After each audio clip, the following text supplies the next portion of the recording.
Okay, so I got a phone call, so this is gonna be a part two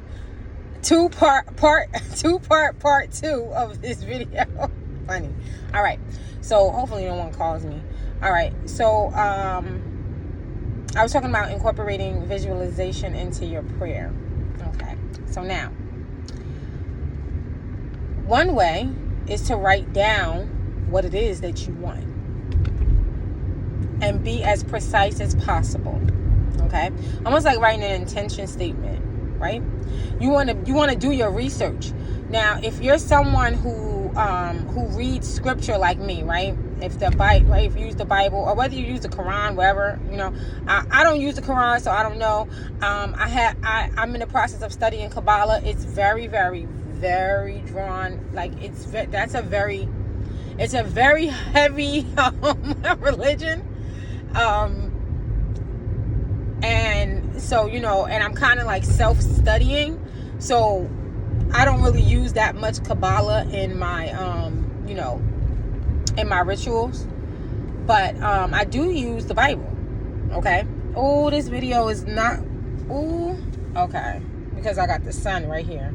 I always got the sun in my life. Okay.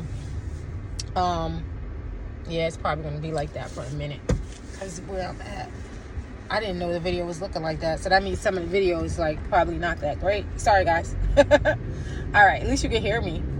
All right, so if you want to incorporate visualization into your prayers, okay, another good way is to add scripture or whatever spiritual text. Like if you're using, like I said, like the Bible or like the Quran or whatever spiritual text that you use, try to find a story or something that corresponds to what it is that you want to manifest. All right, and make sure that you bring that into that prayer time.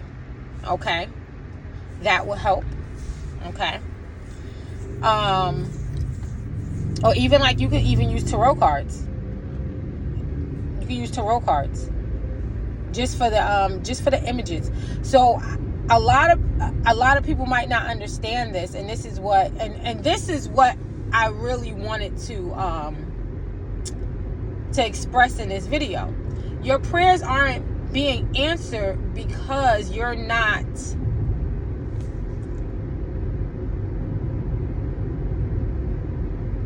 consciously affecting your subconscious mind. You need your subconscious mind to manifest. You need your subconscious mind. So if you don't consciously incorporate, and I'm talking about making an effort. This is why you hear people talk about using sigils. This is why they create sigils, okay? This is why people use candles and they carve images on their candles. They're activating, they're consciously affecting or consciously communicating with their subconscious mind their desire. That's it. So if you're, and I'm not saying that each and every time that you pray that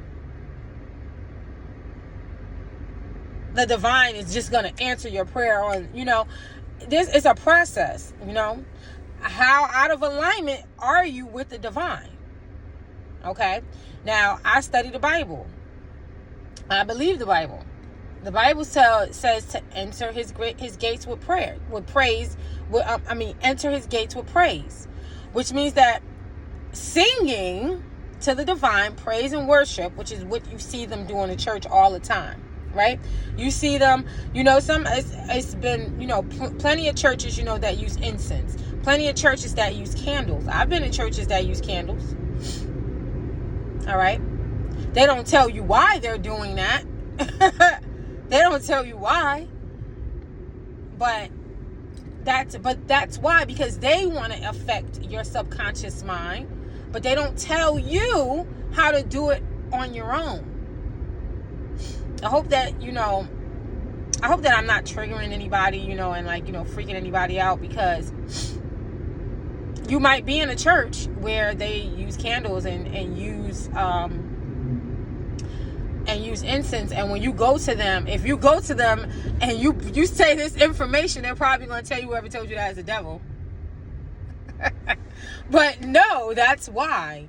And most of them, a lot of them don't even know why they're doing what they do, but most of them do know why they're doing what they're doing. And no, they don't want you to know that. They don't want you to know how to access the blueprint of your own divinity. They don't want you to know how to access your Akashic records. They don't want you to know how to do that. They want to use your gifts, your talents. They want to use it for their good or not good. Just basically for themselves. So I'm not one. I've changed my mind about how I feel about being in groups, period.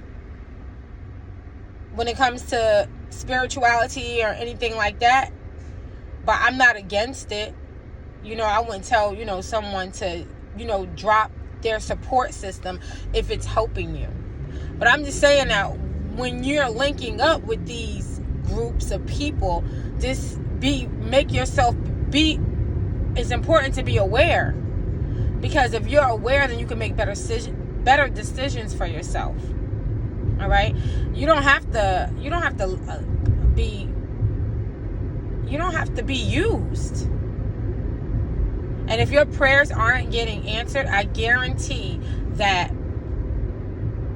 you're just basically not engaging your subconscious mind in your prayers. And if you do that one thing, I guarantee that you'll see better outcomes in your goal setting, and better outcomes, or should I say, you'll see probably like your prayers being answered, okay, more frequently. And then like I said, last but not least is praise and worship. It's so important. And that's from the church aspect or Christianity or religious aspect, okay? Praise and worship. If you're someone who is religious, okay? Now, if you're someone who is spiritual, then you know that it's gratitude. And if you're not in alignment with the divine, then no, your prayers are not going to get answered. You have to get into alignment, which means that you need to clean up your karma, right? You get in alignment. Praise and worship definitely helps you to clear up your karma. All right, staying in a mindset of praise and worship and thanksgiving and appreciation to the divine would definitely help to clear up your karma. All right, and when I say that is because everyone has to pay karma, but you can do it with ease and grace. Okay, there's a way for you to clean up your karma. It doesn't have to be some dramatic tower moment in your life. It could be a lesson of love, a lesson that you learn in a loving way. The divine is able to do anything. Okay, you don't have to go through some hardship. It doesn't have to be that way.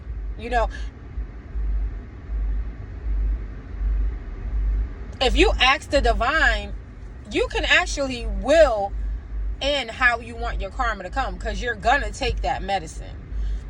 So you can talk to the divine. You can have a conversation with the divine. And one of the easiest ways to have a conversation with the divine and to clean up your karma and to get into alignment all simultaneously